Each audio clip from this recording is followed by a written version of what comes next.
अस्सलाम वालेकुम दोस्तों, मैं हूं आपका साथी अजीम अहमद ख़ान और आपकी खिदमत में फिर हाजिर हुआ हूं सीटेट जुलाई 2024 को सीरीज़ को लेकर।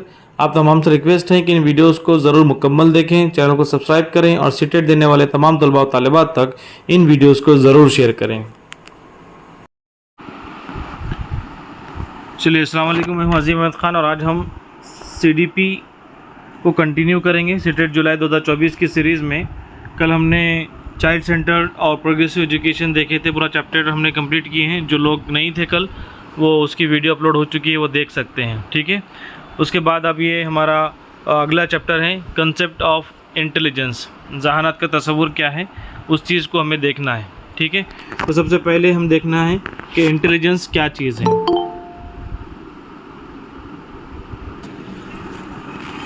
चलिए, तो हमें देखना है इंटेलिजेंस क्या चीज़ है, इंटेलिजेंस के मायने क्या है और आगे CDP के अंदर सीटेट में क्यों रखा गया है। तो सबसे पहले हमारे जहनों में ये सवाल पैदा हुए कि इंटेलिजेंस क्या चीज़ है। ठीक है, तो आप आसान ज़बान में आपको याद रखना है, इंटेलिजेंस भी एक तरह की एबिलिटी है। ठीक है, एक तरीक़े की सलाहियत है। ठीक है, intelligence is an ability to understand, to acquire and to apply the knowledge. ठीक है, ऐसी सलाहियत जिसमें हम किसी नॉलेज को, इन्फॉर्मेशन को अंडरस्टैंड करते हैं, उसे एक्वायर करते हैं, अप्लाई करते हैं और उसके अंदर महारत हासिल करते हैं। ठीक है, इसे हम इंटेलिजेंस कहेंगे, जहानत कहेंगे। और ये जो इंटेलिजेंस, जो लफ्ज़ आपके सामने आया है, वो कहाँ से आया है? ये आया है इंटेलिजेंस और इंटेलिजेंशिया, इन दो अल्फाज से ये मिलकर बना है, ये यहाँ से डिराइव हुआ है, जिसके माने होते हैं अंडरस्टैंडिंग करना, तफ़हीम करना, समझना। ठीक है, ये आपने देखा कि इंटेलिजेंस क्या है। उसके बाद इंटेलिजेंस के अंदर कौन कौन सी चीज़ें हैं या फिर उसके कैरेक्टरिस्टिक्स कौन से हैं, उन चीज़ों पर हम पॉइंट के हिसाब से हम उसको डिस्कस करेंगे। ठीक है, इंटेलिजेंस क्या चीज़ है या उसके कैरेक्टरिस्टिक्स कौन से हैं, उसके अंदर कौन कौन सी चीज़ें कंसिस्ट करती है। तो सबसे पहले है ability of problem solving in personal life is an adaptation. ठीक है, जहानत एक ऐसा अमल है जहाँ पर बच्चा पर्सनल लाइफ के अंदर प्रॉब्लम सॉल्विंग की एबिलिटी को डेवलप करता है। ठीक है, और ये एक तरह का अडेप्टेशन है। अडेप्टेशन किसे कहते हैं? उर्दू में हम कहते हैं मवाफ़िक़त को कहते हैं, हम आहंगी को कहते हैं। ठीक है, तो अपने प्रॉब्लम को सॉल्व करता है और अपने आप को अडेप्ट करता है, अपने आप को हम आहंग करता है समाज से। दूसरा है children learn from the experiences and experiments. यहाँ पर बच्चे क्या करते हैं? एक्सपीरियंस के ज़रिए और एक्सपेरिमेंट्स के ज़रिए, तजुर्बात के ज़रिए सीखते हैं। ये भी एक तरह का जहानत है, जहाँ पर हम अपने सेंस ऑर्गन्स का यूटिलाइजेशन करते हैं। It is based on creativity and interpersonal skills. ये सब के सब क्रिएटिविटी यानी तख्लीक़ियत पर मबनी है, जहाँ पर हम इंटरपर्सनल स्किल्स का इस्तेमाल करते हैं। समाज के इन्वायरमेंटल फैक्टर्स के साथ हम अपने रिलेशंस को मेंटेन करते हैं, ताल्लुक़ात को इस्तवार करते हैं।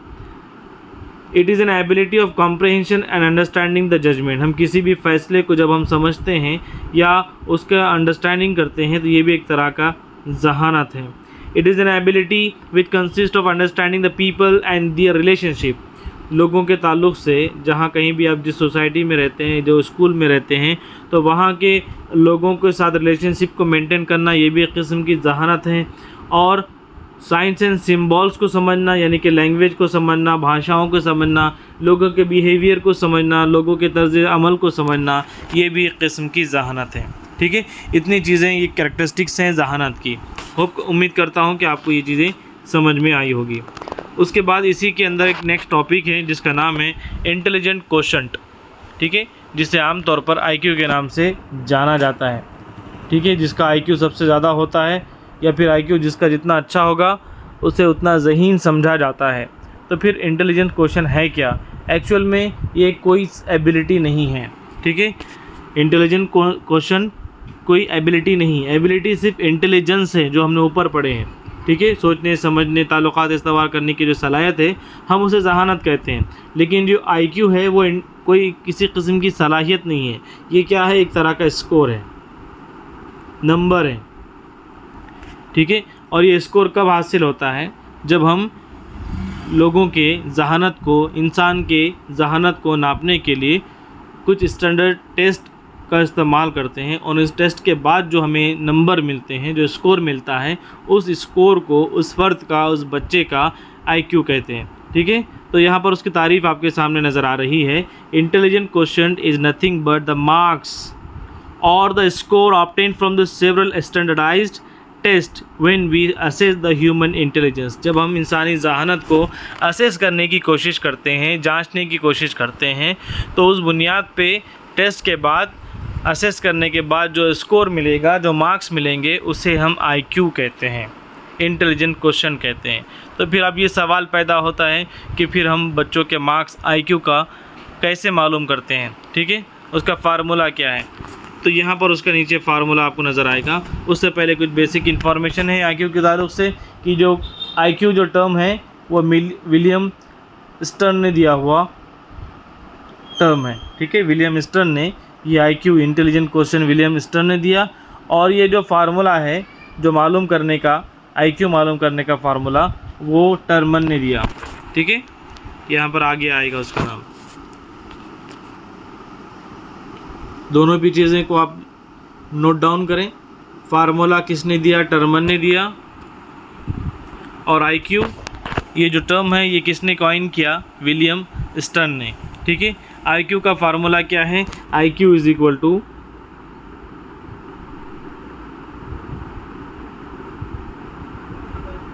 MA upon CA into 100। ठीक है, MA upon CA into 100। MA कहते हैं मेंटल एज को और CA कहते हैं क्रोनिकल एज को।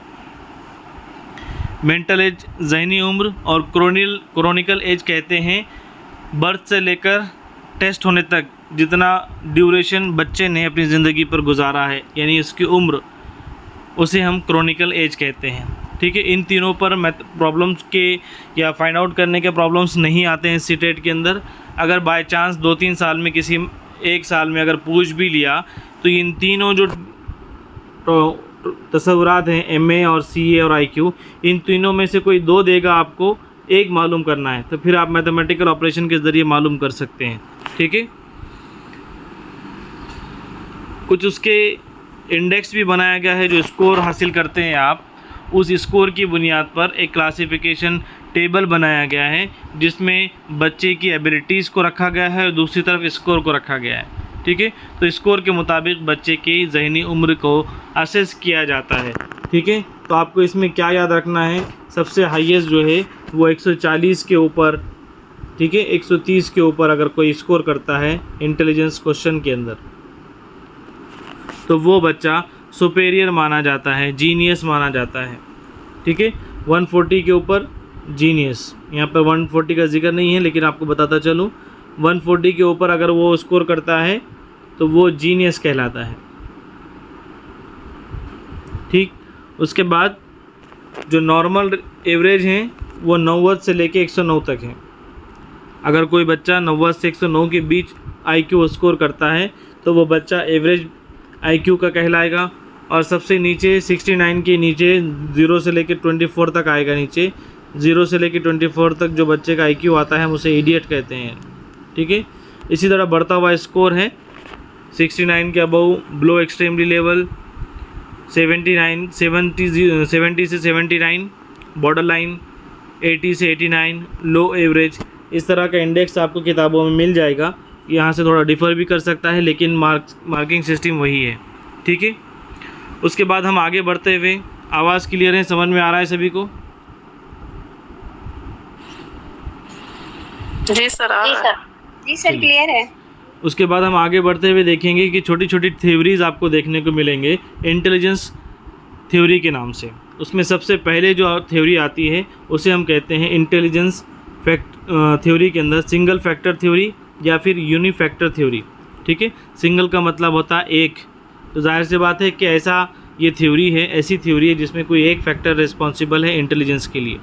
इसको पेश करने वाले का नाम है अल्फ्रेड बिनेट। ठीक है, ये आप याद रखें, अल्फ्रेड बिनेट। उन्होंने फर्स्ट इंटेलिजेंस टेस्ट डेवलप किया था फ्रांस के अंदर 1904 में। अल्फ्रेड बिनेट ने फर्स्ट इंटेलिजेंस टेस्ट डेवलप किया फ्रांस में 1904 सन ईस्वी में। इसी के साथ साथ अल्फ्रेड बिनेट को दूसरा सहरा भी जाता है, किस चीज़ का, मेंटल एज, जो हमने आईक्यू के अंदर डिस्कस किए हैं अभी, मेंटल एज, ये भी firstly introduced by Alfred beneath. Alfred beneath ने ही मेंटल एज का तस्वुर वाज़े किया था। उसके बाद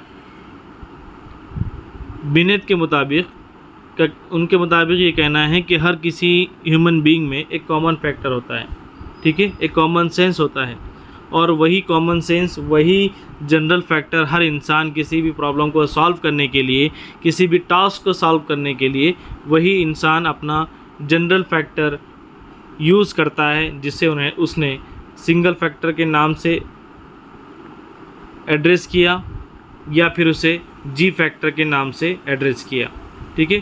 तो एक छोटी सी फिगर के ज़रिए हम इसको याद रख सकते हैं, ठीक है। ये एक स्टेम है और एक फ्लावर है, ठीक है। इसके अंदर आपको जी लिखना है, नोटबुक के अंदर जी, ठीक है, यानी जनरल फैक्टर। तो एक ही फूल नज़र आ रहा आपको, इसलिए आप याद रखें कि सिंगल जो फैक्टर्स हैं या फिर यूनिफैक्टर जो थ्योरी है इंटेलिजेंस की, वो अल्फ्रेड बिनेट ने आपको दी थी, ठीक है। आगे जैसे जैसे थ्योरी बढ़ेंगी हम फूलों की तादाद बढ़ाते चलेंगे। फूल से मुराद इंटेलिजेंस है, यहाँ पर ये थ्योरी के अंदर नहीं है, ये दिल से बनाकर हम आपको याद रखना आपने इसलिए आपको दे रहे हैं, ठीक है। एक कॉमन फैक्टर है जिसमें हर इंसान अपने प्रॉब्लम सॉल्यूशन के लिए, मसाइल के हल के लिए कॉमन फैक्टर यूज़ करता है, जनरल फैक्टर यूज़ करता है, उसका नाम जी फैक्टर दिया, यानी जी यानी जनरल फैक्टर। ओके, समझ में आया। उसके बाद उसी से मिलता जुलता चीज़ है जिसके अंदर दो फैक्टर का जिक्र किया गया है, ठीक है। तो यहाँ पर हमने दो फ्लावर हम बना सकते हैं, यानी कि अब यहाँ पर जहानत के दो अज्जा हैं, इंटेलिजेंस के दो फैक्टर्स हैं, ठीक है। और ये जो दो जहानत के अज्जा हैं, या फिर दूसरा इसका तरीक़ा ये है कि जिस तरह आपको यहाँ पर यूनिफैक्टर की थ्योरी के बारे में हमने बताया कि अल्फ्रेड बिनेट ने इसको पेश किया, तो यहाँ पर अगर मैं बता दूँ आपको कि टू फैक्टर थ्योरी स्पाइडरमैन ने पेश की, तो आप हंसेंगे लेक्चर सुनते सुनते, है ना, हंस रहे हैं आप। स्पाइडरमैन ने पेश की, लेकिन ऐसा नहीं है। स्पाइडर का नाम हमने इसलिए यूज़ किए हैं कि यहाँ पर आप जानते हैं कि स्पाइडर अपने आप को बचाने के लिए या फिर उसके जो जाले हैं वो दीवार पे रिलीज़ करने के लिए अपनी दो फिंगर का यूज़ करता है, ठीक है। उसी तरह तो ये टू फैक्टर थ्योरी है, हम दो उंगलियों का इस्तेमाल करते हैं। तो स्पाइडरमैन आपको याद रखना है, किस लिए, स्परमैन उसका नाम है जिसने ये थ्योरी पेश की है, ठीक है। चार्ल्स स्परमैन, उसने टू फैक्टर थ्योरी पेश की है, जिसके अंदर का एक फैक्टर वही है जो यूनिफैक्टर के अंदर हमने देख ली है। ही believe that the intelligence is made up of two factor. अब इनका मानना ये था कि जो इंटेलिजेंस है, जहानत है, वो दो अज़ा पर मबनी है, दो बुनियादों पर वो है। उसमें सबसे पहला है जनरल फैक्टर और दूसरा है स्पेसिफिक फैक्टर, ठीक है। यहाँ पर फूलों को भी हमने आपको बताया, और यहाँ पर भी आप याद रख सकते हैं कि जी फैक्टर और एस फैक्टर। जी यानी जनरल फैक्टर, एस यानी स्पेसिफिक फैक्टर, ठीक है। समझ में आ रहा है आपको। अब जी फैक्टर और एस फैक्टर क्या है, जी फैक्टर और एस फैक्टर क्या है, हम उसको कंपेरेटिवली देखेंगे। जो ऑरेंज कलर में आपको नज़र आ रहा है वो जनरल फैक्टर के, जनरल एबिलिटी के पॉइंट्स हैं, और जो आपको पिंक कलर में नज़र आ रहा है वो स्पेसिफिक एबिलिटीज़ के पॉइंट्स हैं, ठीक है। कंपेरेटिवली हम उसको देखने की कोशिश करेंगे कि जनरल फैक्टर क्या चीज़ है। सबसे पहले याद रखें आपके जो जनरल फैक्टर हैं ये बेस हैं स्पेसिफिक एबिलिटी का, ठीक है। अगर आपको स्पेसिफिक एबिलिटी आपके अंदर परवान चढ़ाना है या किसी के अंदर स्पेसिफिक एबिलिटी है तो उसकी बुनियाद जनरल एबिलिटी होंगी, ठीक है। मैं आपको मिसालों के ज़रिए यहाँ पर समझाने की बिल्कुल कोशिश करूँगा कि जनरल फैक्टर क्या है। और चलिए, तो शुरुआत से हम ये देख रहे हैं कि अल्फ्रेड बिनेट की हमने यूनिफैक्टर थ्योरी देखी, जहाँ पर उसने कॉमन फैक्टर को जनरल फैक्टर कहा। एक ही फैक्टर की बुनियाद पे कॉमन फैक्टर है तमाम इंसानों में जो प्रॉब्लम सॉल्यूशन के लिए इस्तेमाल करते हैं, उसे हमने अल्फ्रेड बिनेट की थ्योरी कहा, जी फैक्टर, ठीक है। उसके बाद हमने देखा स्पाइडरमैन की हमने मिसाल दी है जो दो उंगलियों का इस्तेमाल करता है, जो हम यहाँ पर इंटरटेन के लिए हमने उसको समझा है। 2 फैक्टर जिसमें पहला जी फैक्टर है और दूसरा एस फैक्टर है। जी यानी जनरल फैक्टर, एस यानी स्पेसिफिक फैक्टर। ठीक, जी फैक्टर क्या है और स्पेसिफिक फैक्टर क्या है हमने डिटेल में देखा यहाँ पर कि जी फैक्टर क्या है। आम ज़ुबान में समझने के लिए हम ये कह सकते हैं कि जी it is an common sense, ठीक है, जो हमें हेरिडिटी से मिलता है, इन्नेट एबिलिटी से मिलता है।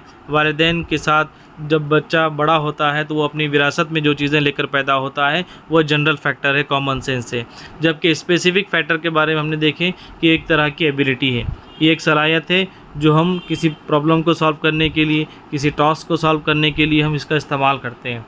जबकि जनरल जो फैक्टर हैं वो हमें हेरिडिटी से मिलती है, हमें पैदाइशी मिलती है। और स्पेसिफिक एबिलिटी डेवलप कैसे होती है, it is influenced by environmental factors, ठीक है, जो हम माहौल के ज़रिए, अपने स्कूल के ज़रिए, ट्रेनिंग के ज़रिए, वर्कशॉप के ज़रिए, टीचर के ज़रिए, उस्ताद के ज़रिए हम अपने आप को बनाते हैं और किसी चीज़ में हम महारत हासिल करते हैं। उन महारत हासिल करने वाली स्किल को यहाँ पर हम स्पेसिफिक एबिलिटी कहते हैं। उसके बाद हमने देखा था कि एस फैक्टर किसी चीज़ को या स्पेसिफिक फील्ड में आपको महारत हासिल करने के लिए ज़रूरी है, जबकि कॉमन लाइफ में बेहतर ज़िंदगी गुजारने के लिए जी फैक्टर ज़रूरी है, ठीक है। तो जी फैक्टर अगर होगा तो एस फैक्टर भी डेवलप होगा, और किसी प्रॉब्लम को सॉल्व करना है अगर तो दोनों ज़रूरी है। इस पर मैन का कहना यही था कि किसी भी प्रॉब्लम को सॉल्व करने के लिए आपको जी और एस दोनों फैक्टर होना ज़रूरी है। उसके बाद हम यहाँ पर आए हैं मल्टीपल इंटेलिजेंस थ्योरी के ऊपर, जहाँ पर मल्टीपल इंटेलिजेंस यानी 2 या 2 से ज़ायद यानी टोटल 8 इंटेलिजेंस के फैक्टर्स यहाँ पर पेश किए हैं। मल्टीपल इंटेलिजेंस थ्योरी पेश की है हार्वर्ड गार्डनर ने, ठीक है, वो एक कॉग्निटिव साइकोलॉजिस्ट थे। उन्होंने अपनी जो थ्योरी है मल्टीपल इंटेलिजेंस की, उन्होंने अपनी एक बुक में इसको पेश किया। बुक का नाम है फ्रेम्स ऑफ माइंड। इसके बाद हमने देखा कि हार्वर्ड गार्डनर पैजेस से, एरिक्सन से और ब्रूनर की जो थ्योरीज़ हैं उससे बहुत ज़्यादा मुतासिर थे।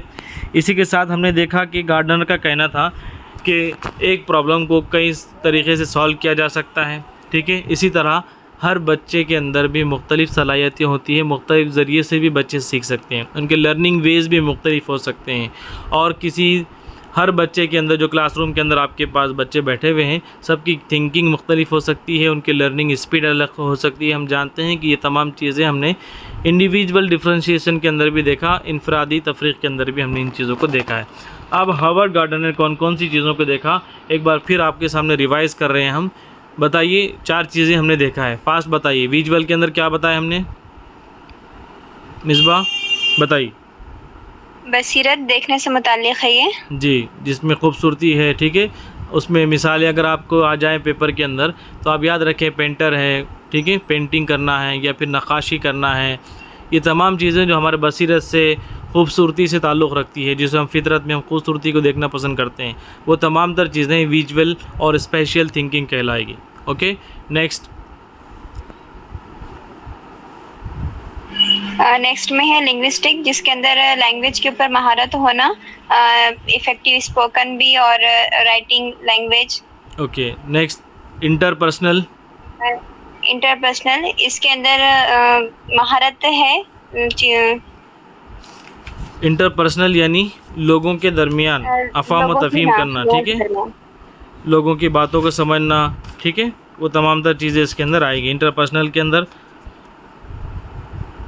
जी, ये एक तरह की सेंसिटिविटी है, लोगों के बिहेवियर को समझना। आप किसी अगर दूर से देखकर आप समझ सकते हैं कि कोई शख्स आ रहा है आपके तरफ, और समझ जा सकते हैं कि वो गुस्से में आ रहा है, ठीक है, या किस अंदाज से मिलने की हमसे आ रहा है। इन चीज़ों का हम अंदाज़ा लगा सकते हैं। उसके बाद है इंट्रापर्सनल, ये भी उसी तरीके से रिलेटेड है। इसके अंदर लोगों की जो बातें हैं अंदरूनी वो पता करना, जी, उनके डिज़ायर्स, उनके मोटिव्स, उनके फीलिंग्स को समझना, ये इंट्रापर्सनल कहलाती है। उसके बाद है लॉजिकल मैथमेटिकल, 5th। इसमें मैथमेटिकल व्यूज़ देखना है जी, मैथमेटिकल ऑपरेशंस किस तरह होते हैं उस टाइप में, जैसे साइंटिस्ट और अकाउंटेंट करते हैं वैसे। ओके जी, हम ये कह सकते हैं कि इसके अंदर रियाजियाती नुक्ते नज़र, ठीक है। उसके बाद छठा है म्यूज़िकल, बहुत आसान है, तस्वीर देखकर आप बता सकते हैं। इसमें म्यूज़िकल थिंकिंग होंगी। म्यूज़िकल थिंकिंग कैसे, दिमाग में म्यूज़िक बजते रहेंगे क्या? नहीं, जैसे कि कोई सिंगर है, म्यूजिशियन है, जी, या कंपोजर है। सेंसिटिविटी, ठीक है। सेंसिटिविटी। उन अफराद के अंदर एक ख़ास किस्म की सलाहियत होती है जिसे हम sensitivity to musical rhythms, patterns. आप देखिए किसी भी सिंगर को, अगर आप टीवी चैनल पर कोई सिंगिंग के अगर कोई एपिसोड देखते हैं, कोई प्रोग्राम देखते हैं, तो वो तमाम रिदम्स को, उनके तमाम जो क्या सुर होते हैं, ठीक है, म्यूज़िक्स के होते हैं, उन तमाम के ताल्लुक़ से वो बहुत ज़्यादा अवेयर होते हैं। उनके अंदर एक ऐसा सेंस होता है जो हमारे अंदर नहीं है, तो हम उसे म्यूज़िकल इंटेलिजेंस कहेंगे। सातवां है बॉडीली काइनेस्थेटिक। इसमें कोऑर्डिनेशन होना चाहिए माइंड का और बॉडी का। जी, बॉडीली काइनेस्थेटिक जैसे से मुराद ये है कि जहाँ पर हम अपनी बॉडी को अपने मन चाहे तरीक़े से अपने आप को हम मोड़ सकते हैं। इसकी बेस्ट एग्ज़ाम्पल हैं जिम्नास्टिक की, ठीक है। खेल के दौरान जिम्नास्टिक के आपने देखे होंगे कि किस तरीक़े से वो अपने जिस्म के हर उज़ू को मोड़ते हैं और अपना जहाँ कहीं भी जिस तरीक़े से उनको एक्सरसाइज करना है, जिस तरीक़े से खेल के अंदर हिस्सा लेना है, वो पूरा इंटेलिजेंस का इस्तेमाल करते हुए पार्टिसिपेट करते हैं ओलंपिक के अंदर। और लास्ट है आठवां नेचुरलिस्टिक इंटेलिजेंस। यहाँ पर आपको एक लड़की नज़र आ रही है और वो किसी खेत में है, ठीक है। इससे मुराद ये है कि ऐसी सेंसिटिविटी जहाँ पर हम नेचुरल वर्ल्ड से मोहब्बत करते हैं, ऐसे बच्चे जो फितरत से लगाव रखते हैं, झाड़ से, पेड़ पौधों से, एनिमल से, प्लांट से, ठीक है। इस तरह की इंटेलिजेंस को हम यहाँ पर नेचुरलिस्टिक इंटेलिजेंस कहेंगे।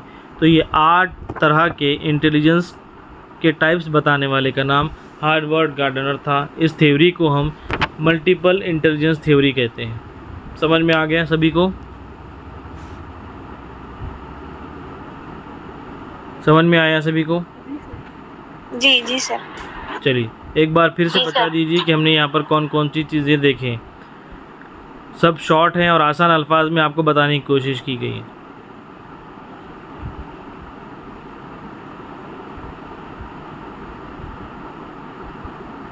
बोलना सर। जी बताइए। कॉन्सेप्ट ऑफ इंटेलिजेंस देखें। इसमें इंटेलिजर जो वर्ड बना है, 2 वर्ड से है, एक इंटेलिजर और इंटेलिजेंशिया। जी, इसका मतलब होता है अंडरस्टैंड करना। जी और सही। फिर इसकी कैरेक्टरिस्टिक्स थी ability to acquire, ability to learn, और भी बहुत सारी है इसमें। फिर उसके बाद में देखें IQ यानी कि इंटेलिजेंट क्वोशेंट। और इसमें IQ का जो फॉर्मूला था वो था MA/CA। यहाँ पे MA मेंटल एज है और CA क्रोनिकल एज है। और ये जो फॉर्मूला जिसने बताया वो विलियम स्ट्रॉन था। उसके बाद में देखे थे यूनिफैक्टर थ्योरी, जिसको सिंगल फैक्टर भी कहते हैं, जिसको अल्फ्रेड बेनेट ने बताया 1904 में। और ये फर्स्ट टाइम इसने इंटेलिजेंस को दुनिया को बताया। और mental as, common factor, general factor इसने बताया। इंटेलिजेंस टेस्ट को डेवलप किया उसने 1904 में, ठीक है। हाँ। जी डेवलप किया। और फिर मेंटल एज को फर्स्टली इंट्रोड्यूस कराने वाला अल्फ्रेड बिनेट था। जी कंटिन्यू कीजिए। हाँ जी। नेक्स्ट था 2 फैक्टर थ्योरी, जिसके अंदर चार्लिस स्पेरमैन ने बताया। उसने 2 फैक्टर दिए, एक जी मीन्स जनरल फैक्टर जो कि हेरिडिटी से आता है, कॉमन सेंस। और नेक्स्ट जो S फैक्टर है वो स्पेसिफिक फैक्टर, यानी कोई भी चीज़ से महारत हासिल करना, उसके ऊपर परफेक्शन होना। और ये जो स्पेसिफिक फैक्टर है ये बेस्ड होता है जनरल फैक्टर पर। और इसमें पॉइंट्स थे बहुत सारे, based of specific ability, इनेट ability, और मोर देन इम्पोर्टेंट जो फैक्टर्स थे इसके S फैक्टर वो, और mental common necessary ability. Next था मल्टीपल इंटेलिजेंट थ्योरी, जिसमें 3 पॉइंट थे। हार्वर्ड जेंडर ने इसको बताया। गार्डनर। और जो बेस था वो गार्डनर ने बताया। कॉग्निटिव साइकोलॉजिस्ट था ये। और इसकी जो बुक थी फ्रेम्स ऑफ माइंड, ठीक है। और कोई बताएगा गार्डनर के क्या क्या पॉइंट्स हमने देखे हैं?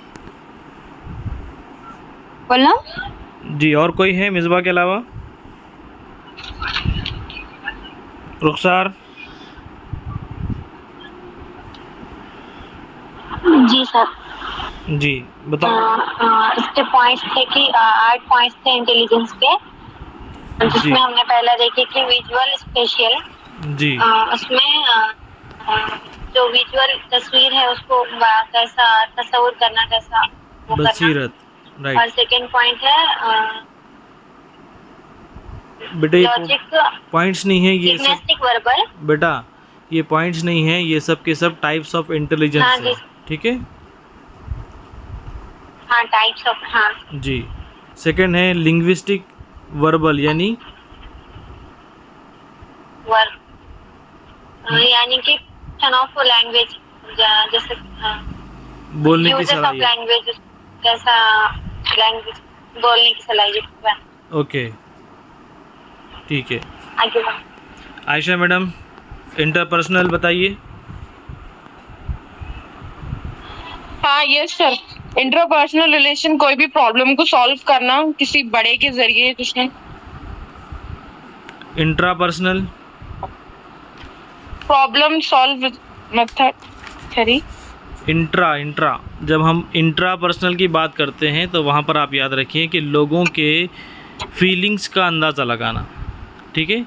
ये चौथा वाला आपको जो नज़र आ रहा है इंट्रापर्सनल, वहाँ पर लोगों के फीलिंग का अंदाज़ा लगाना, लोगों के मोटिव्स कि उनका मंशा क्या है, उनकी ख्वाहिश क्या है, इस चीज़ का अंदाज़ा लगाना, ये एक तरह का इंटेलिजेंस है जिसे हम इंट्रापर्सनल कहते हैं। और इंटरपर्सनल यानी बाहमी माबैन, जिसे उर्दू में कहते हैं माबैन, ठीक है, दो लोगों के दरमियान। जी जी। उसके बाद हमने देखी logical mathematical intelligence, scientific approach या मैथमेटिकल अप्रोच। उसके बाद हमने देखे म्यूज़िकल इंटेलिजेंस, जहाँ पर उनके अंदर ऐसा सेंस होता है जो रिदम्स को, उनके सुर को, ताल को अच्छी तरीके से वो समझ सकते हैं, सुन सकते हैं और अच्छी एबिलिटी उनके अंदर होती है। बॉडीली काइनेस्थेटिक इंटेलिजेंस एक देखी हमने, जिसमें हम एग्जांपल ले सकते हैं कि आपने देखा होगा कि ओलंपियाड के जो गेम्स होते हैं, ओलंपिक के जो गेम्स होते हैं ओलंपिक के, तो उसके अंदर आपने देखे होंगे कि नित नए और मुख्तलिफ़ किस्म के गेम्स होते हैं जहाँ पर जो प्लेयर हैं, जो खिलाड़ी है, अपने पूरे बॉडी का यूज़ करता है। आपने देखे होंगे कि एक पोल होता है बड़ा लकड़ी का, बाम्बू की तरह, और वो दीवार पे ग्राउंड में खड़े करके उसके ऊपर से जंप करते हैं, ठीक है, और बॉडी को मुख्तलिफ तरीके से रोटेट करते हैं। तो ये भी एक तरह का इंटेलिजेंस है, अपने बॉडी के ऊपर काइनेस्थेटिक यानी हरकतों को काबू में रखना। और आठवां जो इंटेलिजेंस है हार्वर्ड गार्डनर का, वो है नेचुरलिस्टिक। नेचुरलिस्टिक से मुराद ये है कि फितरत के ताल्लुक़ से जहानत। कोई लोग होते हैं जो बॉटनी के अंदर बहुत ज़्यादा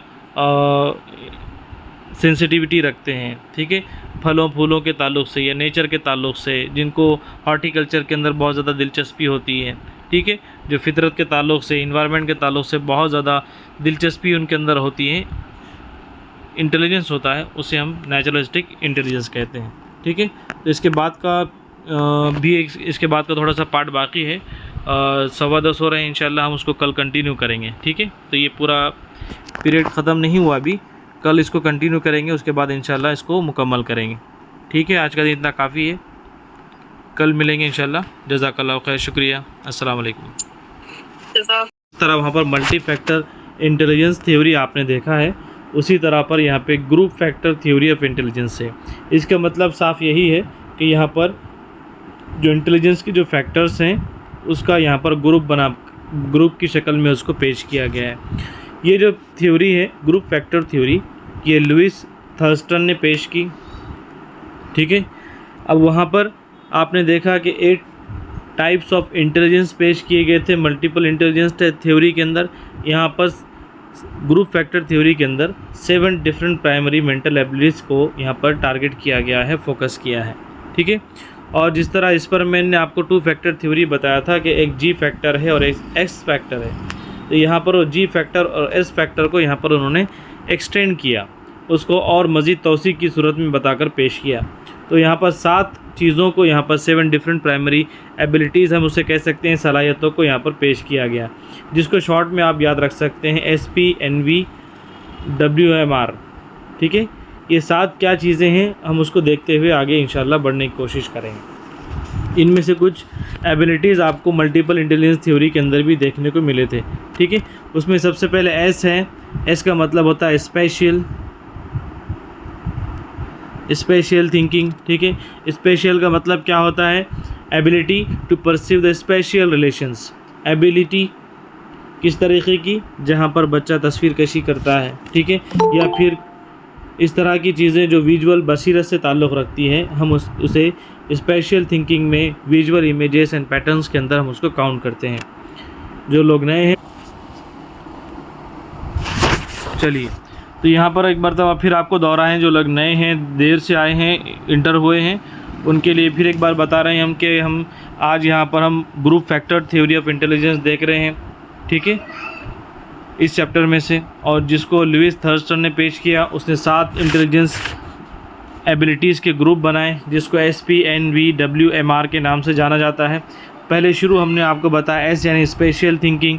स्पेशियल थिंकिंग से मुराद क्या होता है? To pursue the special relations. Special relations किसके दरमियान? ठीक है, उसे हम ये भी कह सकते हैं कि it is the skill forming the visual images and patterns. Special इस तरह की स्पेलिंग है। ठीक है, ये देख चुके हम। उसके बाद हमने कहा P यानी परसेप्चुअल एबिलिटी, किसी भी चीज़ को ग्रास्प करना। ठीक है, उसके बाद हमने कहा न्यूमेरिकल एबिलिटी। न्यूमेरिकल एबिलिटी से मुराद ये है कि किसी भी नंबर के बारे में ऐसी स्किल जो नंबर्स को डील करती है, उस तरह के इंटेलिजेंस को हम न्यूमेरिकल इंटेलिजेंस भी कहेंगे, या फिर न्यूमेरिक एबिलिटी भी हम उसे कह सकते हैं। उसके बाद हमने V देखा। V से मुराद यहाँ पर है वर्बल कॉम्प्रहेंशन। ठीक है, वर्बल कॉम्प्रहेंशन किसे कहते हैं? Ability to understand the meaning of words. किसी के अल्फाज को, किसी के वर्ड्स को बेहतर तरीके से समझने का जो इंटेलिजेंस है, हम उसे वर्बल एबिलिटी, वर्बल कॉम्प्रहेंशन कहते हैं। यही चीज़ को हमने लिंग्विस्टिक इंटेलिजेंस के अंदर भी हमने देखा था।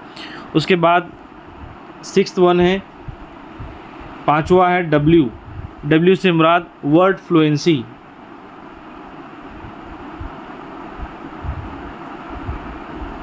वर्ड फ्लुएंसी किस चीज़ की? Ability to think, ability to use the words rapidly.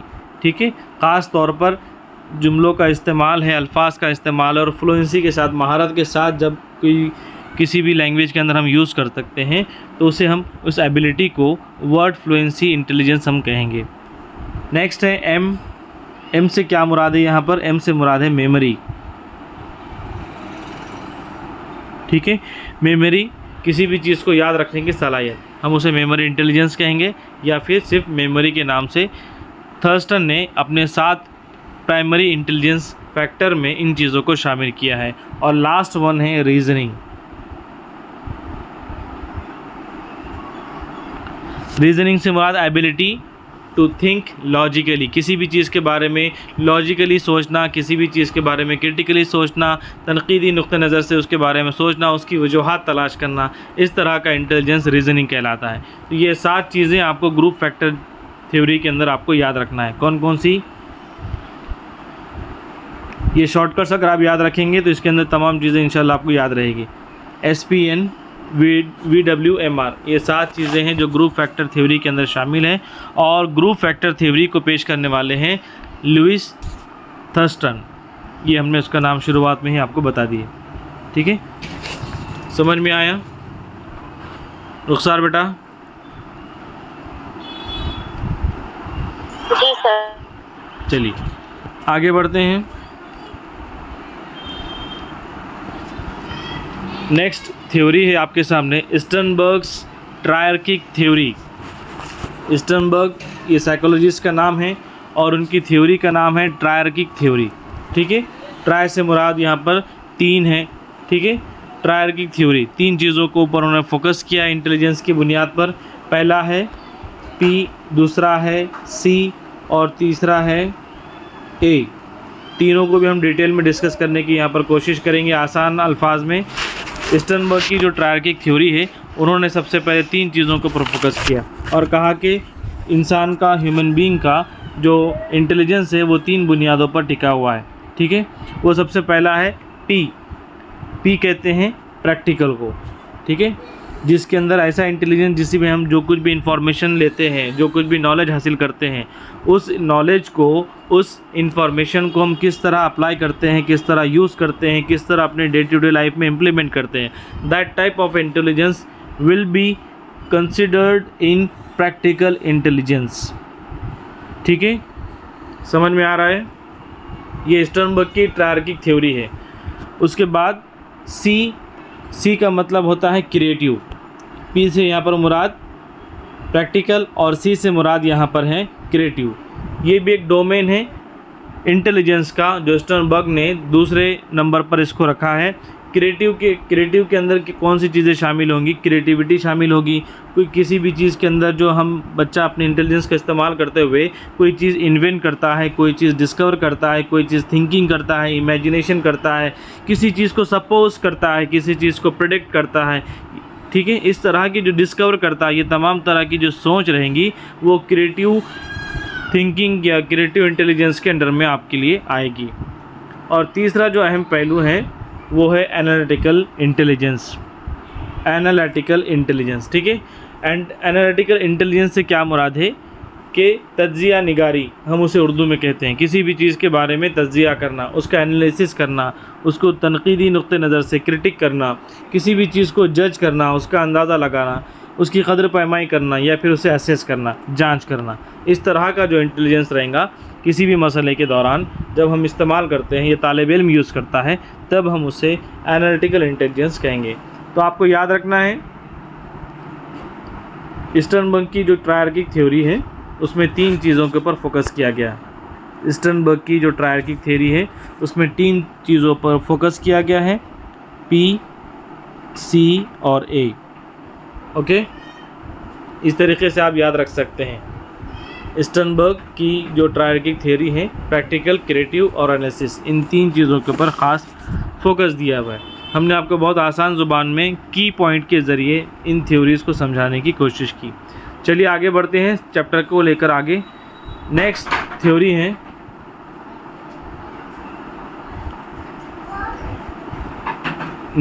है क्रिस्टल एंड फ्लूइड इंटेलिजेंस। ये पूरे इंटेलिजेंस थ्योरीज हम देख रहे हैं।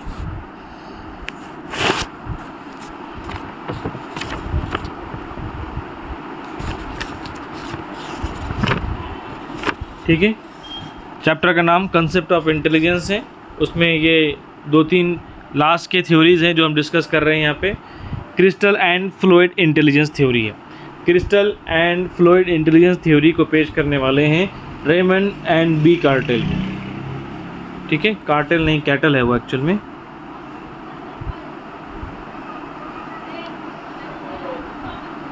ठीक है, रेमंड एंड कैटल, ये 2 साइकोलॉजिस्ट हैं जिन्होंने क्रिस्टल और फ्लूइड इंटेलिजेंस को, उसके तस्वुर को यहाँ पर पेश किया। दोनों भी अमेरिकन साइकोलॉजिस्ट हैं। अब देखते हैं कि जो थ्योरी का नाम आपको नज़र आ रहा है, उसमें 2 अल्फाज का ख़ास तौर पर इस्तेमाल हुआ है। एक है क्रिस्टल और दूसरा है फ्लूइड। तो इन क्रिस्टल और फ्लूइड 2 अल्फाज का यहाँ पर इस्तेमाल क्यों हुआ और उस थ्योरी का नाम क्रिस्टल और फ्लूइड क्यों रखा गया, और क्रिस्टल का मतलब क्या होता है यहाँ पर, फ्लूइड का मतलब क्या होता है। ठीक है, तो सबसे पहले हम फ्लूइड इंटेलिजेंस किसे कहा गया उस चीज़ को हम देखेंगे कि फ्लूइड इंटेलिजेंस से क्या मुराद है। ठीक है, तो फ्लूइड इंटेलिजेंस से मुराद ये है कि किसी भी चीज़ को ऐसी सलाहियत जिसमें हम किसी भी चीज़ के अंदर फ्लेक्सिबिलिटी रखते हैं, एबिलिटी टू थिंकिंग, फ्लेक्सिबिलिटी का मतलब क्या होता है। चलिए, तो यहाँ पर फ्लूइड इंटेलिजेंस हम जानते हैं कि ये जो फ्लूइड जो वर्ड है आमतौर पर लिक्विड के लिए इस्तेमाल होता है जो माया होता है। ठीक है, तो ये उसका माने यहाँ पर लिक्विड या माना नहीं है, बल्कि असल है कि आप किस तरीके से फ्लेक्सिबिलिटी के साथ थिंकिंग करते हैं। ठीक है, इसका मतलब ये है कि अपने आप को एडजस्ट करना, ठीक है, किसी भी चीज़ को अडेप्ट करना। इस तरह का इंटेलिजेंस को हम फ्लूइड इंटेलिजेंस कहते हैं। ठीक है, और ये जो इंटेलिजेंस है ये आर्टिफिशियल नहीं होता, यानी कि हम किसी से सीखते नहीं हैं। ये तमाम तर चीज़ें हमें हेरिडिटी के ज़रिए मिलती है, obtain from heredity. Okay, fluid intelligence is obtain from heredity.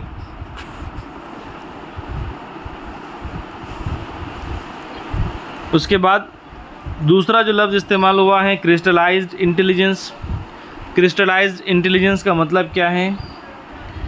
Gaining the knowledge, facts, skill from the environmental factors in life. ठीक है, तो जिस तरह हमने ग्रोथ और डेवलपमेंट के अंदर भी देखे थे, ग्रोथ के अंदर दोनों चीज़ें थी, ग्रोथ क्या होती है और डेवलपमेंट क्या होता है। ठीक है, और कौन कौन सी चीज़ें बच्चों के डेवलपमेंट के ऊपर असरअंदाज होती है। तो फ्लूइड जो है वो हेरिडिटी से मिलती है। ठीक है, और वो एबिलिटी टू थिंक, फ्लेक्सिबिलिटी के साथ हम उन चीज़ों पर सोचते हैं। किसी भी चीज़ पर हम रिजिड नहीं होते, किसी भी चीज़ को मुस्तकिल नहीं मानते, परमानेंट थिंकिंग हमारी वहाँ पर नहीं होती है। तो क्रिस्टलाइज इंटेलिजेंस हम किसे कहते हैं? Gaining the knowledge. अब यहाँ पर इससे मुराद ये है कि जहाँ पर आप स्कूल से, कॉलेज से, इन्वायरमेंटल फैक्टर से, ठीक है, उन तमाम चीज़ों से जो चीज़ स्किल्स हासिल करते हैं अपने आप को बनाने के लिए, हम उससे क्रिस्टलाइज्ड इंटेलिजेंस कहते हैं। उसके अंदर तमाम स्किल्स आ जाएंगी, तमाम महारतें जो आप स्कूल से, कॉलेज से, टीचर से सीखते हैं। ठीक है, और ये जो फ्लेक्सिबिलिटी है, फ्लूइड इंटेलिजेंस, किसी भी हालात में ढल जाने की जो एबिलिटी है, किसी भी सोच के अंदर हम फ्लेक्सिबिलिटी के साथ सोचते हैं। ठीक है, वो आएगी आपकी हेरिडिटी के साथ। तो ये थी छोटे से मुख्तसर अंदाज में crystal and fluid intelligence theory. उसके बाद आपके सामने है SOI, जिसे शॉर्ट में SOI लिखते हैं, और इसका फुल फॉर्म है structure of intelligence. Structure of intelligence.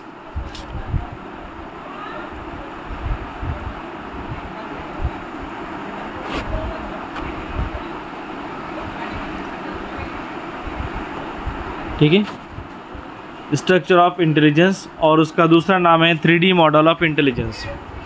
आइए इस चीज़ को हम समझते हैं। ये आखिरी थ्योरी है इस चैप्टर की। इसके बाद थॉर्नडाइक की हैं, वो भी शॉर्ट में इंशाल्लाह हम उसको ख़त्म कर देंगे। मशहूर साइकोलॉजिस्ट है अमेरिकन जॉय पॉल गिलफोर्ड।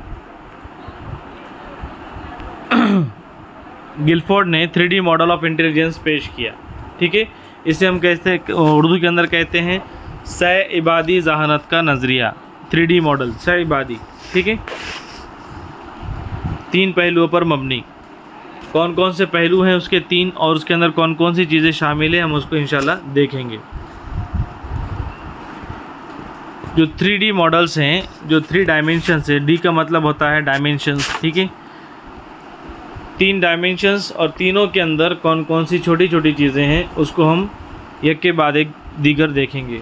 तो सबसे पहला जो चीज़ है वो है ऑपरेशन, और दूसरा है कंटेंट, और तीसरा है प्रोडक्ट। ये 3D डायमेंशंस हैं, 3 डायमेंशंस हैं इंटेलिजेंस को देखने के और अपनी थ्योरी को पेश करने के लिए। इन 3 डायमेंशंस को गिलफोर्ड ने आपके सामने पेश किया है। गिलफोर्ड कहते हैं, आगे आएगा आपको, कि 3 डायमेंशन से जो नेसेसरी हैं, जो ज़रूरी है एक्यूरेट डिस्क्रिप्शन ऑफ इंटेलिजेंस के लिए, जहानत के डिस्क्रिप्शन के लिए, जहानत को वाज़े करने के लिए, ये 3 डायमेंशंस के ज़रिए हम किसी भी इंसान की जहानत को देख सकते हैं। ठीक है, सबसे पहला है कंटेंट, यानी मवाद। उसके अंदर इन्होंने 5 चीज़ों को पेश किया है। ये जो आपको 5x6x6 नज़र आ रहा है, ये 180 होता है।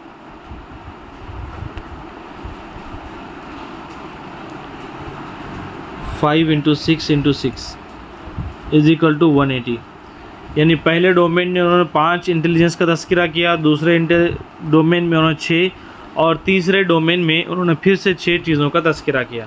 इसलिए कुल मिलाकर 180 चीज़ें आपके सामने आएंगी। ठीक है,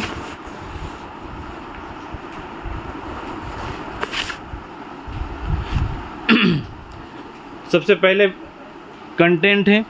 कंटेंट में 5 डायमेंशंस आपको नज़र आएंगे। कंटेंट से क्या मुराद है? ये एक ब्रॉड एरियाज़ ऑफ इंफॉर्मेशन है। ठीक है, जो ह्यूमन इंटेलेक्ट्स के अंदर ऑपरेशंस को अप्लाई करता है। ठीक है, मवाद है, किस तरीके का मवाद होता है ह्यूमन ब्रेन के अंदर, इंटेलिजेंस के अंदर, उनको हम शॉर्ट में एक एक लफ्ज़ के अंदर हम उसको देखकर डिस्कस करेंगे। सबसे पहला जो आपको नज़र आ रहा है वो है विजुअल। ठीक है, विजुअल का मवाद, विजुअल कंटेंट से मुराद क्या है? इंफॉर्मेशन, जो कुछ हम देखते हैं, the information which is obtain by watching, looking और सीइंग, ठीक है, हम उसे विजुअल कहते हैं। दूसरा है ऑडिटरी, जो हम सुनकर हासिल करते हैं information, perceive through the hearing.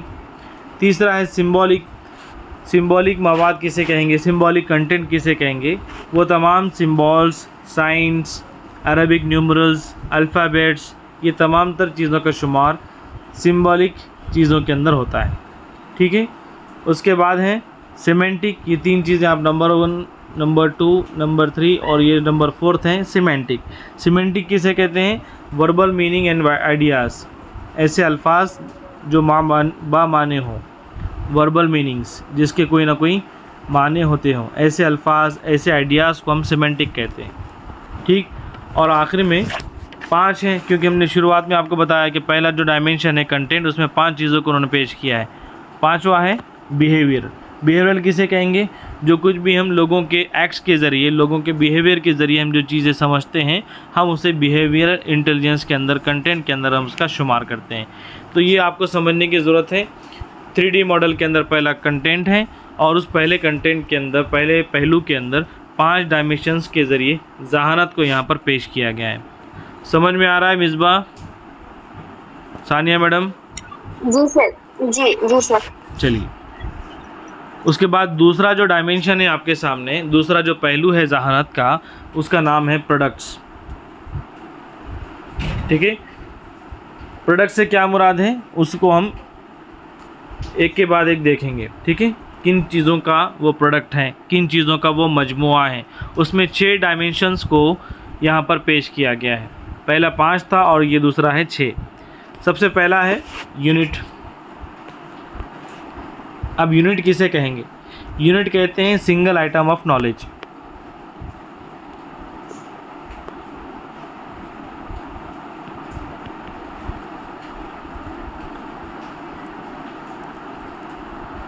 ठीक है, सिंगल आइटम ऑफ नॉलेज, किसी भी बुनियादी इल्म का इकाई, हम उसे सिंगल आइटम, जैसा कि हमने शुरुआत में ज़बान के इल्म के अंदर हमने देखे, ठीक है, इल्म नहू, इल्म सर्फ, इस तरह बतदरीज बढ़ते हुए हम जुमलों की तश्कील पर आते हैं।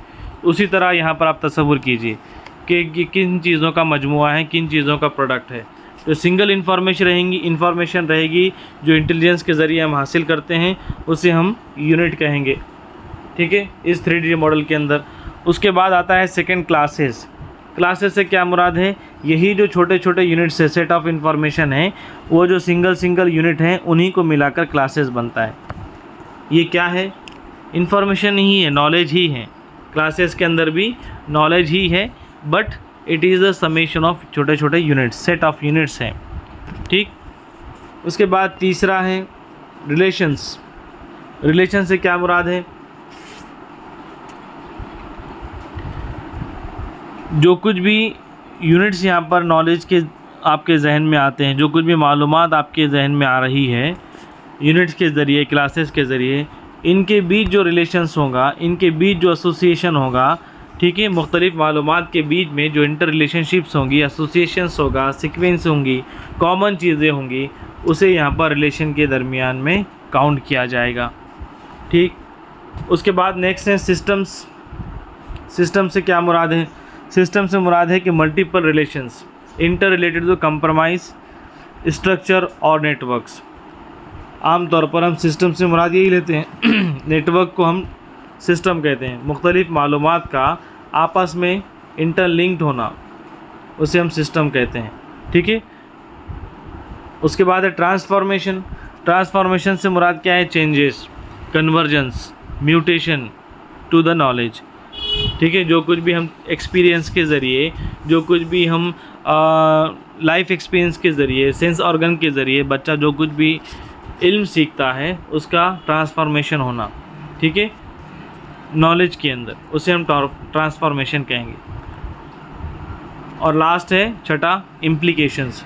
जो कुछ भी प्रेडिक्शंस, कंसिक्वेंसेस, जो कुछ भी नॉलेज आया है, उसको डे टू डे लाइफ में वो किस तरह इम्प्लीमेंट करता है, इम्प्लीकेट करता है, उसे हम यहाँ पर शुमार करेंगे इम्प्लीकेशंस के अंदर, ठीक है। तो ये 6 चीज़ें, 6 डायमेंशंस प्रोडक्ट के अंदर आपको दी गई है 3D मॉडल ऑफ इंटेलिजेंस के अंदर। तीसरा जो पहलू है आखिरी, वो है ऑपरेशंस। ठीक है, ऑपरेशन का मतलब होता है प्रोसेस। ठीक है, CDP के अंदर हमने 12 देखा है। ऑपरेशन से मुराद यहाँ पे प्रोसेस होता है, अमल होता है। इसके अंदर भी जहानत के 6 डायमेंशंस को पेश किया गया है। सबसे पहला है कॉग्निटिव या फिर कॉग्निशन। कॉग्निशन से क्या मुराद है? हम जानते हैं कि जहनी अमल है, किसी भी चीज़ को अंडरस्टैंडिंग करना। ठीक है, अंडरस्टैंड करना, कॉम्प्रहेंड करना, डिस्कवर करना, जितने भी मेंटल एबिलिटीज़ आएंगे, इंटेलेक्चुअल एबिलिटीज़ आएंगे, वो सब कॉग्निशन के अंदर आएंगे, ऑपरेशन के अंदर आएंगे। ठीक है, ये पहला। सेकेंड है मेमोरी रिकॉर्डिंग। मेमोरी रिकॉर्डिंग से मुराद यही है कि किसी भी इंफॉर्मेशन को आप किस तरह इनकोड करते हैं, किसी भी इंफॉर्मेशन को किस तरह आप जहानत के अंदर आप लेते हैं, किसी भी उसका प्रोसेसिंग कैसे करते हैं, ये मेमोरी रिकॉर्डिंग के अंदर आएगा। तीसरा है डाइवर्जेंट प्रोडक्शन। उससे पहले एक बीच में यहाँ पर और एक है, तीसरे नंबर पे एक मेमोरी रिकॉर्डिंग है और दूसरा है मेमोरी रिटेंशन। इसको आप लिख लीजिए, यहाँ पर मिस हुआ हो। मेमोरी रिटेंशन है तीसरे नंबर पे। मेमोरी रिटेंशन का मतलब क्या होता है कि आप किसी भी इंफॉर्मेशन जो आपके माइंड में स्टोर्ड हैं उसको रिवाइज करना, उसको रिकॉल करना, उसे हम मेमोरी रिटेंशन कहते हैं।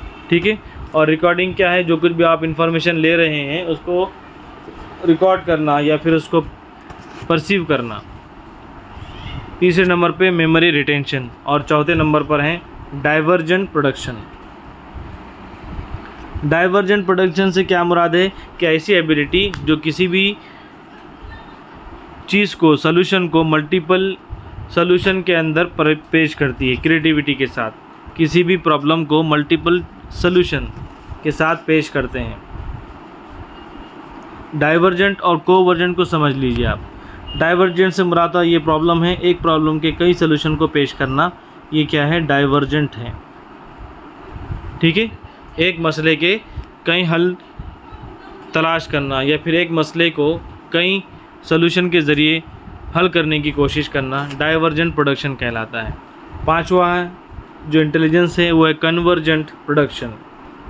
कन्वर्जेंट प्रोडक्शन इसका बिल्कुल बरक्स है कि मुख्तलिफ मसाइल को एक हल की तरफ लाना, ये है कन्वर्जेंट। ठीक है, डाइवर्जेंट और कन्वर्जेंट आई होप कि आपको समझ में आया हो। और लास्ट में है छठा इंटेलिजेंस इवैल्यूएशन। इवैल्यूएशन हम जानते हैं कदर पैमाई को कहते हैं। ठीक है, किसी भी चीज़ के बारे में जज करने को, जो कुछ भी इंफॉर्मेशन मिली है उसको एक्यूरेसी मालूम करना, कंसिस्टेंस है या नहीं है, किस हद तक वो वैलिड इंफॉर्मेशन है, इन तमाम एबिलिटीज़ को इवैल्यूएशन के अंदर शुमार किया जाएगा। ये 3 चीज़ें हैं जो हमने डिस्कस किए हैं 3D मॉडल के अंदर। कौन कौन सी है कोई बताएगा? एक है कंटेंट, दूसरा है एनालिटिक्स और तीसरा है ऑपरेशन। यही है क्या? दूसरे नंबर पे जी सर। दूसरे नंबर पे क्या था? ऑपरेशन, सेकंड पे कंटेंट और थर्ड पे प्रोडक्ट था जी, प्रोडक्ट। ठीक है, थर्ड पे ऑपरेशन है, सेकंड पे प्रोडक्ट है और पहले पे कंटेंट है। Content, product, operation, CPO। Okay, इन चीज़ों को याद रखिए। 3D के साथ इन चीज़ों को भी लिख लीजिए आप। 3D = CPO। अब CPO के अंदर C के अंदर 5, P के अंदर 6 और O के अंदर 6 5 डायमेंशन, 6 डायमेंशन, 6 डायमेंशंस कौन कौन से हैं वो आपको याद रखना है। और लास्ट में हम इंशाल्लाह जैसे हमारा सिलेबस ख़त्म हो जाएगा तो चैप्टर बेस हम प्रॉब्लम को भी सॉल्व करने की कोशिश करेंगे। प्रीवियस ईयर के जो क्वेश्चन है किस तरह पूछे जाते हैं उसका एक्सप्लेनेशन भी हम इंशाल्लाह लेंगे। उसके बाद ये पूरी जो इंटेलिजेंस चैप्टर हैं उसके अंदर थॉर्नडाइक जो मशहूर साइकोलॉजिस्ट हैं उसकी भी एक थ्योरी आपको इंटेलिजेंस के ताल्लुक से देखने को मिलती है जो कहलाती है मल्टी फैक्टर थ्योरी। ठीक है, मल्टी फैक्टर थ्योरी। जिस तरह अल्फ्रेड बिनेट ने कहा था कि इंटेलिजेंस के अंदर जनरल फैक्टर हैं, उसके बाद स्परमैन ने कहा कि 2 फैक्टर्स हैं, एक है G और एक है S। उसके बाद आपको मल्टी फैक्टर थ्योरी देखने को आपको देखने को मिली है। ठीक है, क्रिस्टल फ्लूइड आपने देखा, PCA देखा आपने, ट्रायर्किक थ्योरी देखा। अब यहाँ पर थॉर्नडाइक क्या कहते हैं? उनका कहना है कि किसी किस्म की कोई जनरल एबिलिटी नहीं है इंसानों के इंटेलिजेंस के अंदर, कोई ऐसी स्पेसिफिक जनरल एबिलिटी का तस्वुर नहीं है। वो कहते हैं everyone need various sets of ability, किसी भी काम को करने के लिए हर इंसान को मुख्तलिफ़ किस्म के एबिलिटीज़ का सेट दरकार होता है। साइकिल चलाने के लिए मिसाल के तौर पे मुख्तलिफ़ इंटेलिजेंस का हम साइकिल चलाते वक्त इस्तेमाल करते हैं, सेट ऑफ इंटेलिजेंस का इस्तेमाल करते हैं, हम देखने का भी इस्तेमाल करते हैं, बैलेंसी का इंटेलिजेंस इस्तेमाल करते हैं, बॉडीली काइनेस्थेटिक का हम इंटेलिजेंस के अंदर इस्तेमाल करते हैं साइकिलिंग के दौरान, विजुअल का हम इस्तेमाल करते हैं। तो ये मिसाल के ज़रिए हम आपको ये बताना चाह रहे हैं कि थॉर्नडाइक ये कहते हैं कि कोई जनरल किस्म की एबिलिटी नहीं है, बल्कि किसी भी टास्क को परफॉर्म करने के लिए, किसी भी प्रॉब्लम को सॉल्व करने के लिए आपको सेट्स ऑफ वैराइटीज़ एबिलिटीज़ आपको लगते हैं। ठीक है। ही assumed that the intelligence contains 3 mutually independent abilities. तो उन्होंने जिस तरह 3D मॉडल के अंदर भी आपको 3 डोमेन के अंदर मुख्तलिफ़ किस्म की एबिलिटीज़ को बताया गया, यहाँ पर भी वो कहते हैं कि 3 म्यूचुअल इंडिपेंडेंट एबिलिटीज़ आम तौर पर हम इंटेलिजेंस के अंदर शुमार कर सकते हैं। उसमें सबसे पहले हैं एब्स्ट्रैक्ट इंटेलिजेंस। ट्री डायग्राम बनाना पड़ेगा आपको। ये जो इंटेलिजेंस थ्योरी है तो किसके अंदर कितने कंपोनेंट हैं वो ट्री डायग्राम बनाइए, और आपने ये वीडियो ख़त्म होने के बाद, क्लास होने के बाद, आप ये पूरे चैप्टर की एक ट्री डायग्राम की सूरत में आप हमको लिखकर पेज पर सेंड कीजिए व्हाट्सएप पे कि ट्री डायग्राम में इस चैप्टर को आप किस तरह लिखेंगे। जितने अच्छे तरीके से आप इसको मैपिंग करेंगे, जितने अच्छे तरीके से इसको आप ट्री डायग्राम की सूरत में लिखेंगे, उतने जल्दी से आपको ये विजुअलाइज्ड होगा, याद हो जाएगा। तो सबसे पहले हम देख रहे हैं थॉर्नडाइक की मल्टी फैक्टर थ्योरी। उसमें सबसे पहला जो म्यूचुअल इंडिपेंडेंट एबिलिटीज़ है उसमें सबसे पहला है एब्स्ट्रैक्ट इंटेलिजेंस। एब्स्ट्रैक्ट इंटेलिजेंस से क्या मुराद है? ठीक है, एब्स्ट्रैक्ट इंटेलिजेंस हम जिसे उर्दू में कहते हैं मुजर्रिद तसव्वुरात के बारे में सोचने समझने की सलाहियत, the ability to verbal and symbolic thinking. You can write the ability to verbal and symbolic thinking. जो हम ज़बानी इस्तेमाल करते हैं, जो सिम्बॉलिक चीज़ें हम यूज़ कर सकते हैं, उसके बारे में सोचना समझना। जो एब्स्ट्रैक्ट हैं, जो नज़र नहीं आते, वर्बल चीज़ें हमें नज़र नहीं आती, हम सिर्फ आवाज़ों के ज़रिए पहचानते हैं। ठीक है। उसके बाद सेकंड है कॉन्क्रीट इंटेलिजेंस। एब्स्ट्रैक्ट इंटेलिजेंस का मतलब होता है the ability to verbal and symbolic thinking. ये एक थिंकिंग का प्रोसेस है, ये एक थिंकिंग का इंटेलिजेंस है जहाँ पर हम वर्बल चीज़ों को सोचते हैं।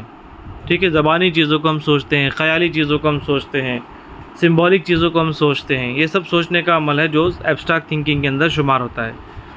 सेकंड है कॉन्क्रीट इंटेलिजेंस। कॉन्क्रीट इंटेलिजेंस कहते हैं the ability to effectively control your body. ठीक है, ये दोनों भी एक दूसरे के अपोजिट हैं। एब्स्ट्रैक्ट का मतलब होता है मुजर्रिद, जो हमारे ख़यालों में होता है, जो हमारी सोच में होता है, जो हमारे विचार में होता है। कॉन्क्रीट कहते हैं ठोस। ठीक है, जो हम प्रैक्टिकली कंट्रोल करते हैं हमारी बॉडी को। ठीक है, मैनिपुलेट करते हैं ऑब्जेक्ट्स को। ठीक है, ये एक इंटेलिजेंस है। कॉन्क्रीट एक ठोस किस्म का ये जहानत है जहाँ पर हम अपने बॉडी को कंट्रोल करते हैं, हम अपने आमाल को कंट्रोल करते हैं, पर्टिकुलर एम के तहत हम अपना ऑपरेशंस करते हैं, यानी कि अमली इक़दाम करते हैं। इस तरह का जो इंटेलिजेंस है वक्त पर किए जाने वाला, वो कॉन्क्रीट इंटेलिजेंस कहलाएगा। ठीक है। और तीसरा है सोशल इंटेलिजेंस। हम जानते हैं कि सोशल का मुराद वही होता है इन्वायरमेंटल फैक्टर्स। CDP के अंदर, सीटेट के अंदर इन्वायरमेंटल फैक्टर्स से मुराद आप जानते हैं कि हमारी फैमिली है, पेरेंट्स हैं, टीचर्स हैं, स्कूल्स हैं, ये सब के सब इन्वायरमेंटल फैक्टर्स कहलाते हैं। ठीक है, तो सोशल इंटेलिजेंस से क्या मुराद है कि जितने भी हमारे जो इन्वायरमेंटल फैक्टर्स हैं, ठीक है, सोशल रिलेशनशिप हैं, उसको आप किस तरह कम्युनिकेट करते हैं।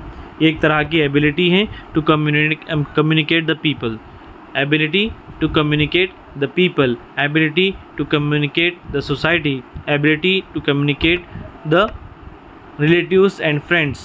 वो तमाम चीज़ें इसके अंदर शामिल हो जाएगा, उसे हम सोशल इंटेलिजेंस के अंदर शुमार करेंगे। ओके, समझ में आ रहा है?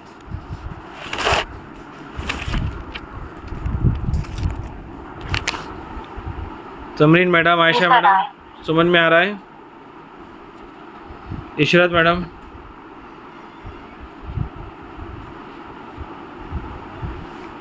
चलिए। तो ये चीज़ें थी ख़ास तौर पर कंसेप्ट ऑफ इंटेलिजेंस के अंदर, ठीक है। शुरुआत से जो लोग एब्सेंट थे उनके लिए लास्ट टाइम हम सिर्फ हेडिंग और सिनॉप्सिस आपको बता रहे हैं कि इस चैप्टर में पूरा कंप्लीट हमने क्या पढ़े। देख लीजिए एक मरतबा, हेडिंग्स और सिनॉप्सिस को हम सिर्फ रीड आउट करते हुए इस चैप्टर को आज यहाँ पर क्लोज़ किया जाएगा, क्योंकि बड़ा चैप्टर था इसलिए इसको 2 दिन में हमने लिए हैं और दोनों का कंबाइंड वीडियो इंशाल्लाह हम बनाकर आपको सेंड करेंगे जो लोगों का मिस हुआ है।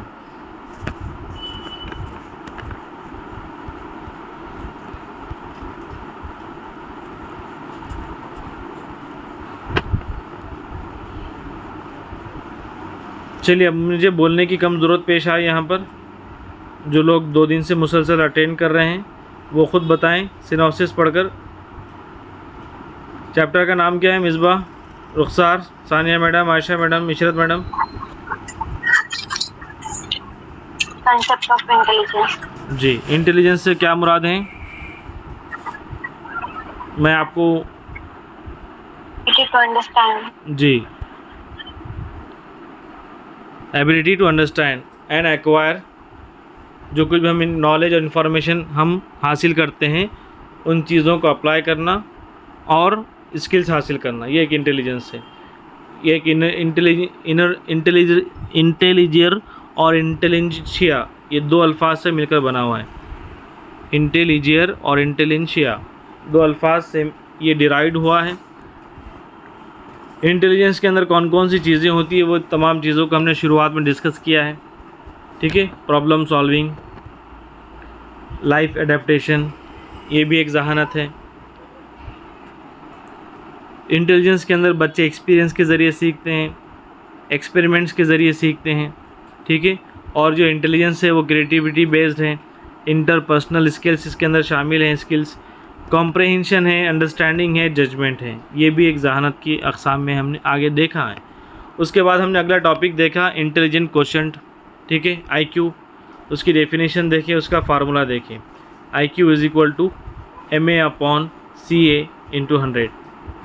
उसके बाद हमने सिंगल फैक्टर थ्योरी देखे जिसको अल्फ्रेड बिनेट ने पेश किया और उस सिंगल फैक्टर का नाम उसने जनरल फैक्टर रखा, ठीक है। ये सबके अंदर कॉमन सेंस है किसी भी मसले को हल करने के लिए। उसके बाद हमने देखा 2 फैक्टर थ्योरी। 2 फैक्टर थ्योरी को स्पाइडरमैन ने पेश किया। हाँ मिसबा, स्पाइडरमैन ने पेश किया? नहीं सर, स्पेयरमैन। स्पेयरमैन इसको याद रखने के लिए बताए थे आपने वैसा। जी, याद रखने के लिए, जिस तरह स्पाइडरमैन 2 फिंगर्स निकालकर अपने जो नेटवर्क हैं उसके जाल का वो 2 फिंगर के ज़रिए बताता है। तो 2 फैक्टर थ्योरी स्पाइडरमैन के नाम से हमने याद रखने के लिए आपको बोले हैं, ठीक है। तो उसमें 2 फैक्टर्स हैं, एक है G और एक है S। G यानी जनरल फैक्टर, S यानी स्पेसिफिक फैक्टर।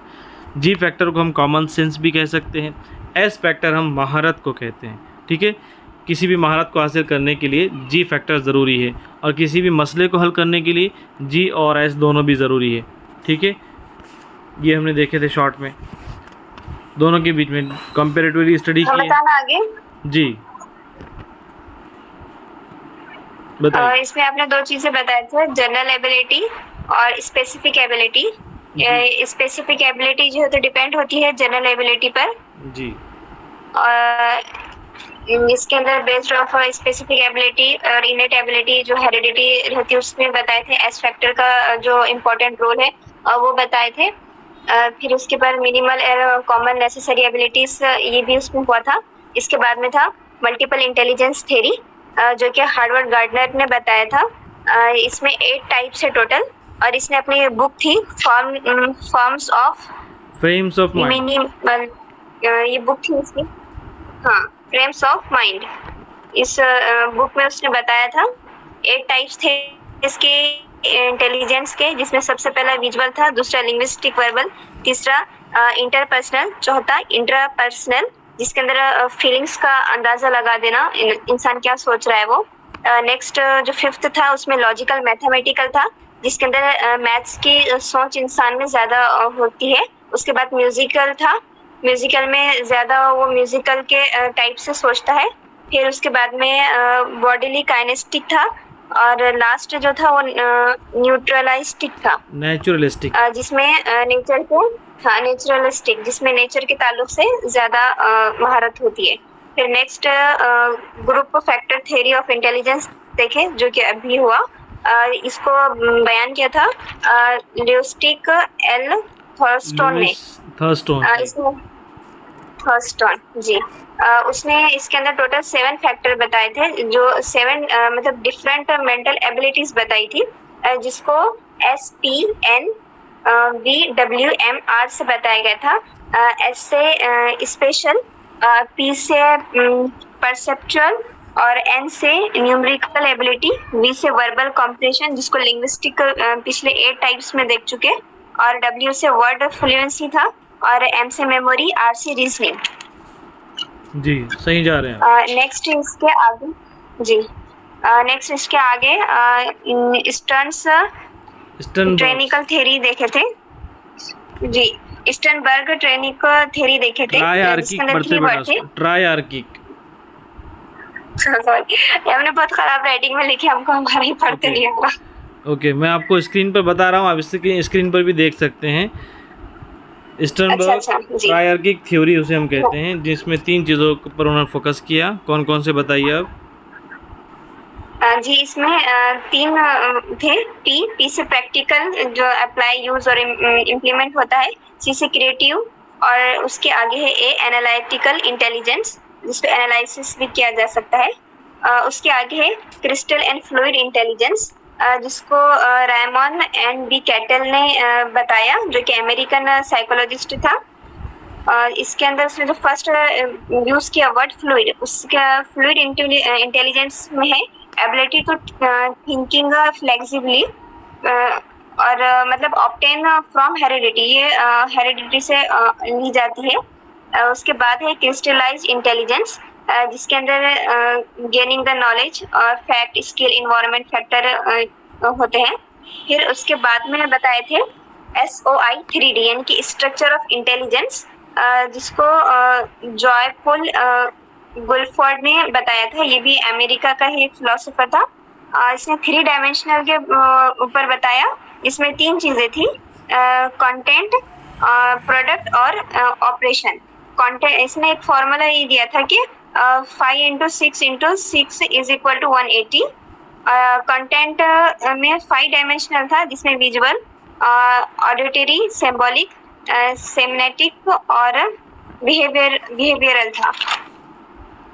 नेक्स्ट है प्रोडक्ट। प्रोडक्ट में 6 डायमेंशन था। इसमें फर्स्ट है यूनिट। यूनिट में सिंगल आइटम ऑफ नॉलेज है। क्लासेस है नेक्स्ट, यानी कि सेट ऑफ यूनिट्स। रिलेशन है नेक्स्ट, जो यूनिट के सेट में जो नॉलेज है 2 यूनिट के दरमियान, उसका रिलेशन यहाँ पर है। फिर नेक्स्ट है सिस्टम, इंटरलिंक इनके दरमियान जो होंगी। फिर ट्रांसफॉर्मेशन है, फिर इम्प्लीकेशन है जी। नेक्स्ट है ऑपरेशन 6 डायमेंशन है ये भी। इसमें फर्स्ट है कॉग्निशन, यानी कि जो हमारा अंडरस्टैंडिंग है, जहानत है उसी पर। सेकंड है मेमोरी रिकॉर्डिंग। फिर है डाइवर्जेंट प्रोडक्शन, रिकॉर्डिंग के बाद हमने और एक बोला जी। थर्ड नंबर पर मेमोरी रिटेनिंग, हाँ मेमोरी रिटेंशन बताए थे जी।